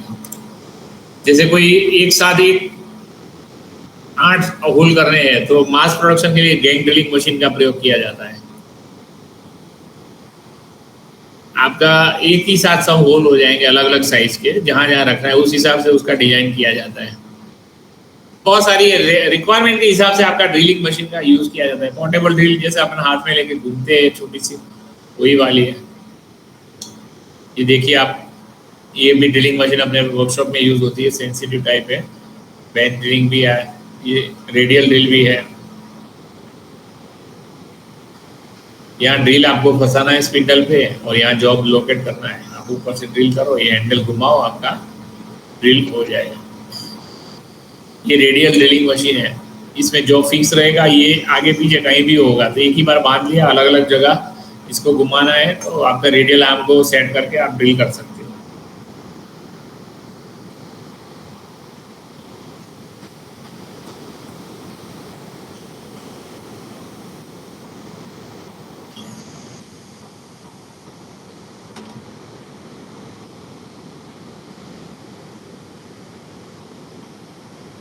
ये देखिए अलग अलग ड्रिल है, गैंग ड्रिलिंग है, मल्टी स्पिंडल ड्रिल है, डीप होल ड्रिल है, बहुत सारे हैं। आप बताएंगे ड्रिल बीट जो होता है वो कौन सा मटेरियल का होता है? ट्रैक में आप लोग ये बॉन्डिंग के लिए यूज करते हैं ना 7.2 mm का drill.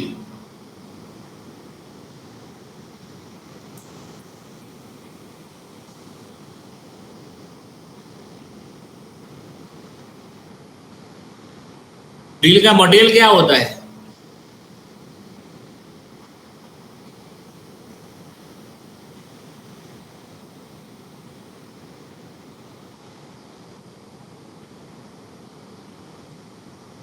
High speed high speed steel. Steel है, हाँ। नॉर्मली जो नॉर्मल ड्रिल्स वगैरह रहते हैं, हाँ बिल्कुल सही है।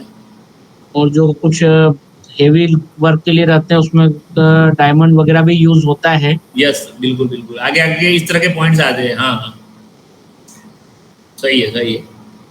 अपना नॉर्मल काम, अपना रेगुलर वर्क के लिए हाई स्पीड स्टील का प्रयोग किया जाता है, ठीक है ना।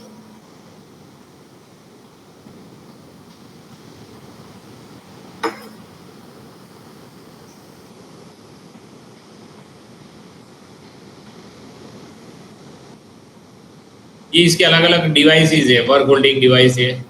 आपको जॉब किस तरह पकड़ना है, जैसे सिलिंड्रिकल जॉब है जहाँ यहाँ होल करना है, तो आगे जैसे होल करना हो तो आपको पकड़ना किस तरह से, नहीं तो ये तो पकड़ में ही नहीं आए, रोटेट हो जाएगा। तो वाई बी ब्लॉक पे रख के इस तरह से क्लैंपिंग करना है।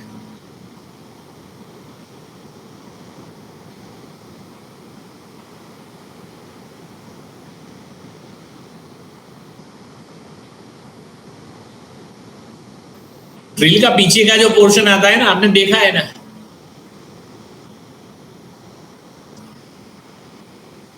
जो माथा बोलते हैं अपने ड्रिल का, वो कितने प्रकार का आता है? जस्ट नॉर्मल, वैसे वेराइटी बहुत सारी है, लेकिन अपने को खाली सब्जेक्ट मतलब आपका कितना आता है, अभी यूज कितना किया हुआ है?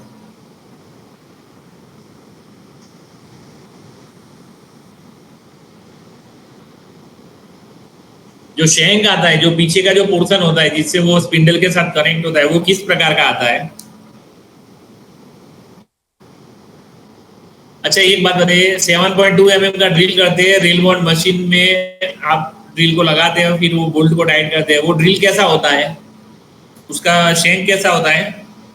पीछे का जो पोर्शन जो फीड करते हैं वो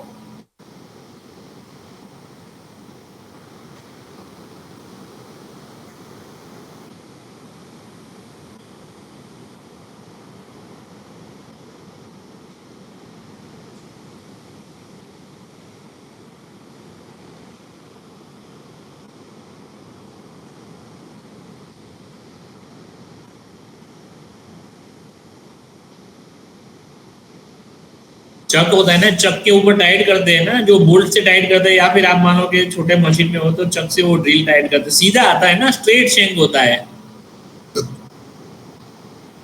और यहाँ इंजीनियरिंग इंडस्ट्रीज में जैसे बड़े बड़े मशीन पे बड़े ड्रिल लगाने तो वहाँ स्ट्रेट शैंक चलेगा नहीं, क्योंकि जैसे ही वो आप टाइट करोगे वो घूम जाएगा, इसलिए टेपर शैंक का प्रयोग किया जाता है। उसमें टेल टैंक आती है, टैंक को उसमें फंस जाती है, ताकि क्या वो घूमने में वो नहीं होती है, स्लिप नहीं मारेगी, इसलिए टेपर शैंक का यूज किया जाता है।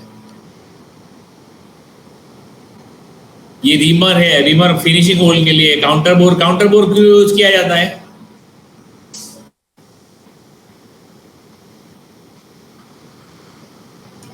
जैसे कोई सरफेस पे ड्रिल किया, उसके अंदर आपको बोल्ट रखना है ना, तो बोल्ट बिठाना है ताकि क्या आपके सरफेस के ऊपर बोल्ट बिल्कुल बैठ जाए, आपको लगे नहीं, तो बोल्ट पूरा का पूरा गोल बोल्ट का जो हेड है वो उसी हिसाब से बैठ जाए, इसी हिसाब से काउंटर बोर्ड किया जाता है। जैसे स्क्रू का मत्था रखना हो तो काउंटर सिंक किया जाता है ड्रिल करने के बाद उसी सरफेस, ताकि क्या है वो 60, 82 ये सब डिग्रीज लगा है, उस हिसाब से आपको अंदर ड्रिल कर देते हैं। इससे क्या है आपका स्क्रू है वो सरफेस पे बैठ, जैसे टेबल होता है लकड़े का टेबल, उसके अंदर आप देखिए तो नीचे कोई सरफेस को फर्श को बांधा गया है, उसके साथ उसको रखना है तो टेबल के ऊपर स्क्रू लगेगा।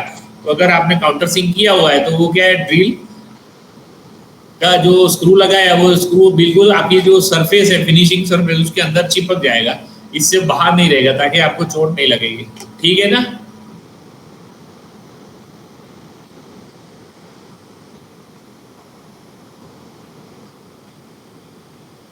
ये सारे ये है ड्रिल, मैं आपको बताया ना, ये टेपर शेंक ड्रिल है। ये देखिए ये पानी के ग्लास की तरह टेपर पोर्शन है, इसलिए इसको टेपर शेंक ड्रिल बोला जाता है।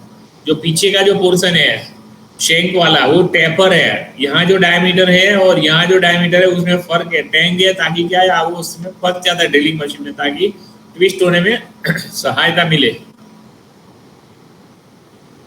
ये सॉकेट है,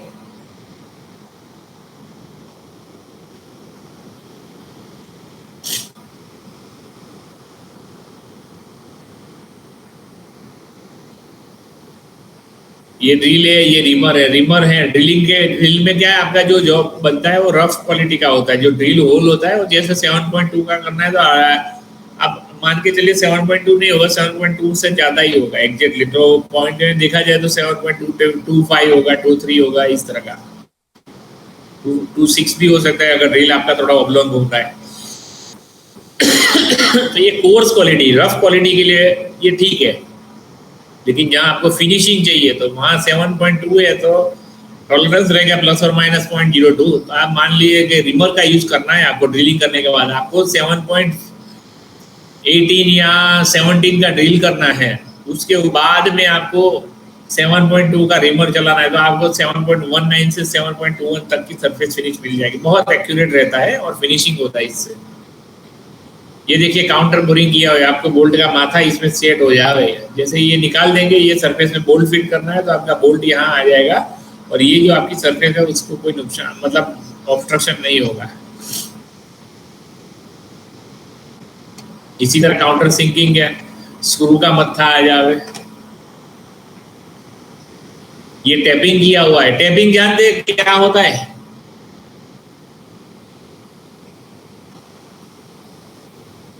टैपिंग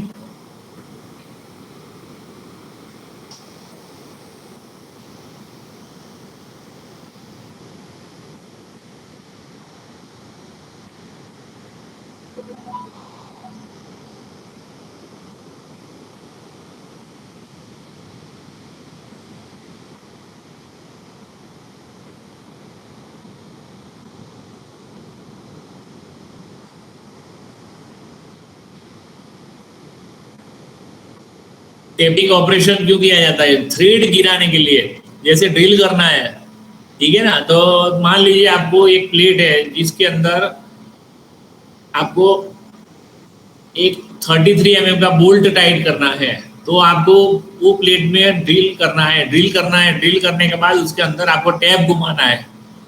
तो टैप मतलब एक प्रकार का स्क्रू है जिसके ऊपर एक्सटर्नल थ्रेड दिए गए। उसका मटेरियल हार्ड होता है, इसलिए क्या होता है आपकी जो प्लेट है उसके अंदर वो ड्रिल करने के बाद वो घुमाएंगे तो मटेरियल रिमूव हो जाएगा और आपका कार्य हो जाएगा। तो क्या करना है आपको, 29.5 mm का टैप और ड्रिल का एक रेशियो होता है। हर एक टैप मतलब आपका बोल्ट के साइज के हिसाब से उसका एक रेशियो होता है, वो स्टैंडर्डाइज होता है, उसके हिसाब से आपको ड्रिल करना है। ड्रिल करने के बाद उसको आपको टैपिंग करना है, ताकि क्या है इसके अंदर इंटरनल थ्रेड हो जाएंगे आपके 33 mm के, ठीक है ना। 29.5 का ड्रिल करने के बाद बाकी का बचा जो मटेरियल है 3.5 mm का, वो बीट फॉर्म में कट होगा, जो थ्रेड का जो फॉर्म है। इसीलिए 29.5 का कम साइज का ड्रिल करते ताकि आपका मेजर और माइनर डायमीटर तैयार हो जाए। टैप 3 प्रकार की आती है, फर्स्ट, सेकंड एंड थर्ड। पहली टैप आती है वो रफ आती है, दूसरी वाली उससे फिनिशिंग वाली, और थर्ड टैप मतलब लास्ट टैप है वो आपका जॉब का थ्रेड का फिनिशिंग आ जाता है।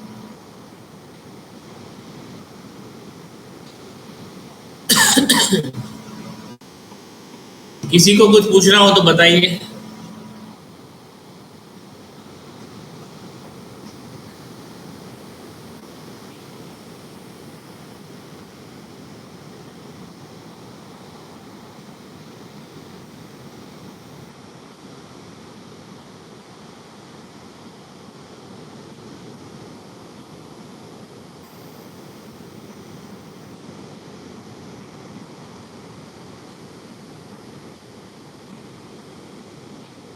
क्वालिटी कंट्रोल क्या होता है?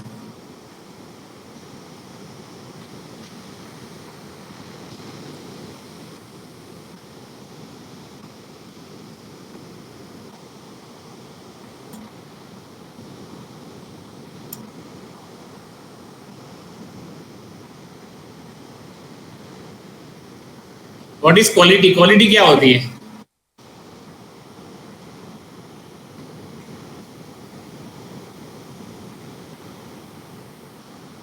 क्वालिटी मीन्स आपका जो कस्टमर है वो आपसे क्या एक्सपेक्ट कर रहा है कि मुझे ये चीज चाहिए, वो आप फुलफिल करो, that is quality in simple way में।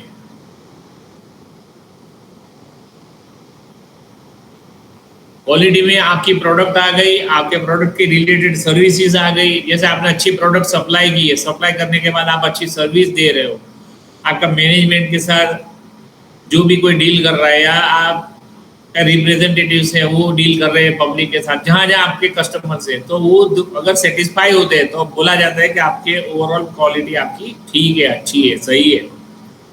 तो कस्टमर सेटिस्फेक्शन बहुत ही जरूरी है।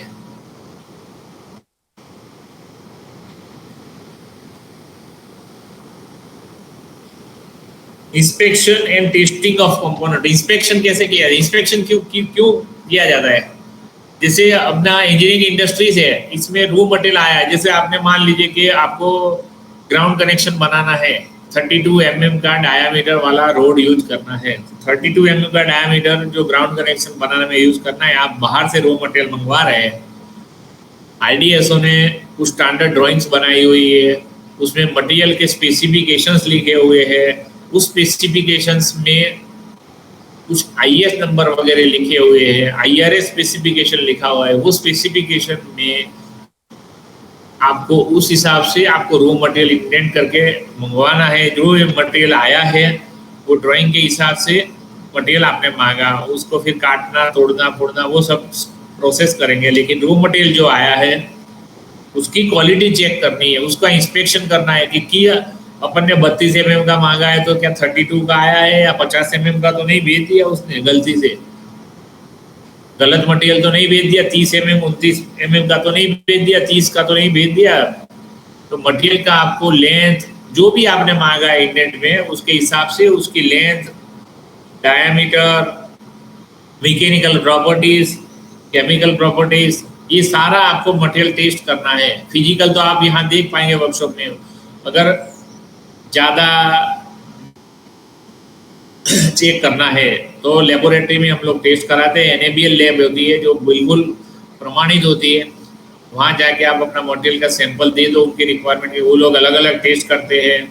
मैकेनिकल टेस्ट में आप देखेंगे कि आइजोड, कार्पी वगैरह वगैरह टेस्ट होते हैं, इसमें इम्पैक्ट वगैरह लगता है और आपका मटेरियल के ऊपर आप IS के हिसाब से उसमें बताया है कि आप इम्पैक्ट टेस्ट करेंगे तो वो कितना झटका तक बेयर करेगा, उस हिसाब से वो स्पेसिफिक जो जॉब होता है उसके ऊपर वो लोग तैयार करके उसके ऊपर आइजोड टेस्ट या कार्बी टेस्ट जो करना है वो करते हैं। केमिकल टेस्ट में उसके केमिकल कॉन्स्टिट्यूएंट्स चेक किए जाते हैं। अगर वो सब सही है, IS में जो बताया उसके हिसाब से है, तो मटेरियल आपका पास हो जाता है। वो लोग लिख के देते हैं कि ये मटेरियल फलाना IS के हिसाब से कंफर्मिंग करता है। वो मटेरियल को हम लोग यहाँ लाते हैं, वो सर्टिफिकेट के हिसाब से फिर वो मटेरियल पास करके इश्यू किया जाता है। तो ये आपका ये हो गया inspection of the material. Inspection होने के बाद इंस्पेक्शन सर्टिफिकेट बनता है। इंस्पेक्शन सर्टिफिकेट पे पासिंग करना पड़ता है। पास करने के बाद कंसर्न ऑफिसर का साइन होता है। उसके बाद वो बिल डिपार्टमेंट में चला जाता है और स्टोर के पास जाता है और फिर अकाउंट्स में जाता है और अकाउंट्स वाले उसको पेमेंट वगैरह रिलीज करते हैं। ठीक है,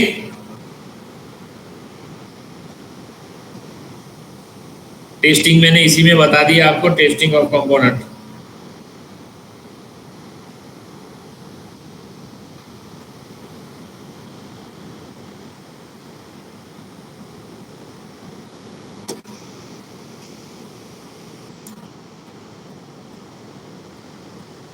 ये मैं कॉस्टिंग का एक एग्जांपल आपको देता हूँ। कॉस्टिंग जैसे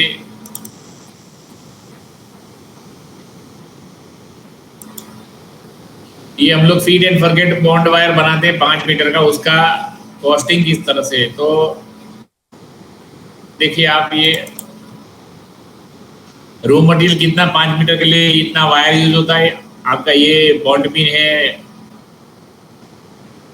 कॉपर लग ये यूज होता है, ब्रेजिंग रोड इतना यूज होता है, हीट सिंक ट्यूब इतना यूज होता है। इस तरह से आपका एक बनाने के लिए आपका ₹286 जितना स्टोर कॉस्ट आता है, मटेरियल कॉस्ट आता है आप बोले तो।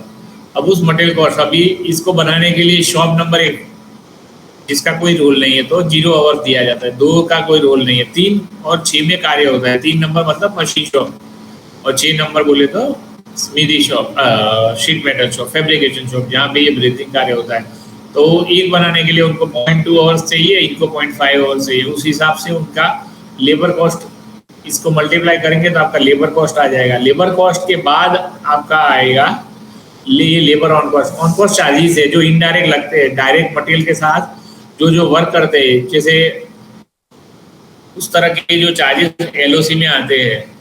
शॉप ऑन कॉस्ट है 25% लगेगी, तो इसके ऊपर 25% और लगा देते हैं, और ये चारों का जो टोटल आता है वो आपका एक अप्रोक्सीमेटली ये टोटल कॉस्ट हो जाता है ये बनाने का ₹666 है, ठीक है ना। तो ये एक आपको ऑन कॉस्ट का है। अभी जैसे कुछ अदर डिपार्टमेंट अपने को काम देता है, या अदर डिपार्टमेंट बोले तो RVNL है, इस तरह की जो है, कई जगह जोनल रेलवेज भी होती है, तो उन लोगों के जो काम होते हैं उसमें क्या होता है, LOC SOC के सिवाय आपको ये प्रोफॉर्मा ऑन कॉस्ट भी लगता है। इसमें अलग अलग जो हेडक्वार्टर के जो मैकेनिकल डिपार्टमेंट है, जहाँ कैलकुलेशन वगैरह ये लोग करते हैं, उन लोगों का खर्चा भी तो कहीं ना कहीं लगेगा। ये कुछ ना कुछ जो अलग अलग, जैसे मान लीजिए आपके वहाँ कोई कॉम्पेंसेशन एक्ट में कोई अप्रेंटिस आया 3 साल रेलवे, उसको कॉम्पेंसेशन एक्ट पे आया है, उसको इन टर्म्स ऑफ स्टाइपेंड या जो भी कुछ देते हैं, लेकिन पैसा तो रेलवे देगी, ठीक है, वो ट्रेनिंग दे रही है 3 साल इस तरह का। तो ये सब खर्चे हैं, वो सब POC में आ जाते हैं, प्रोफॉर्मा ऑन कॉस्ट में।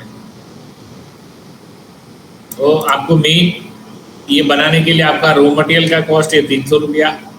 उसके ऊपर आप देखिए, एक ही शॉप दो कार्य होती है। 3 नंबर में 4 घंटे का काम है, 7 नंबर में 1 घंटे का काम है।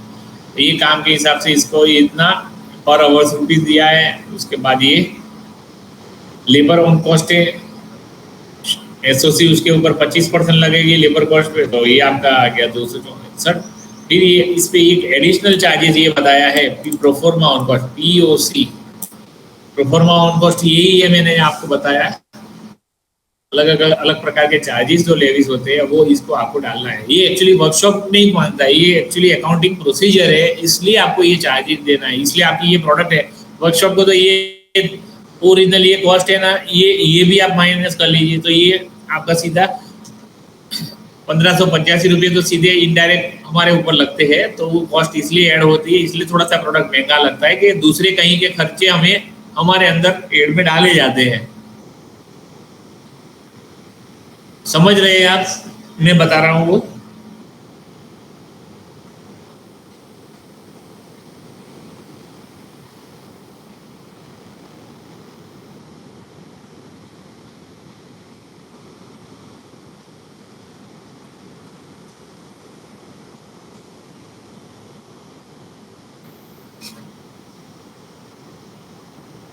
तो इस तरह से ये कॉस्टिंग का बताया। ये RVNL वगैरह के लिए POC वगैरह लगता है प्रोफॉर्मा ऑन कॉस्ट, बाकी सब में आपको लेबर ऑन कॉस्ट और शॉप ऑन कॉस्ट से चल जाता है, ठीक है।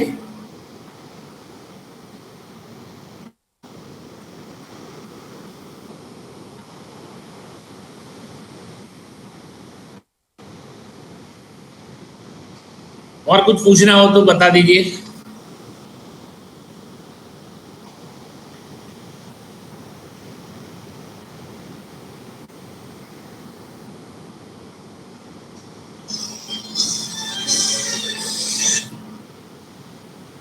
किसी को कुछ जानकारी चाहिए मशीन टूल्स वगैरह के लिए, या कुछ पूछना हो ऑपरेशंस वगैरह के लिए, तो भी बता दीजिए।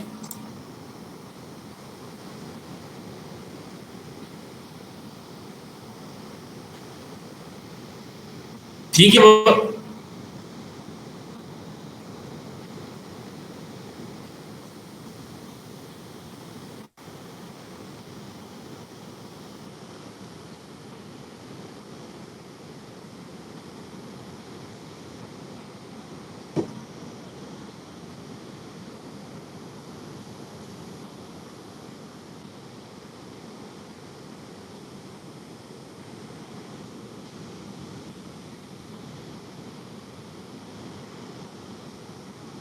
किसी को कुछ पूछना है?